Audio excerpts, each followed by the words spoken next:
सांगोला तालुक्याचे प्रतिनिधित्व करणारे विद्यमान आमदार गणपतराव देशमुख यांचे साधेपण तरुण राजकीयांसाठी आदर्श ठरत आहे।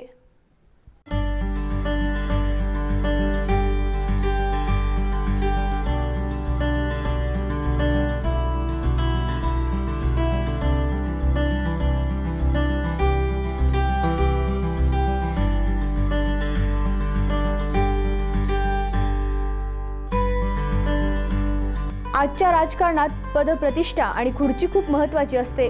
अगदी ग्रामपंचायत सदस्य जरी असेल तरी त्याला सन्मान हवा असतो।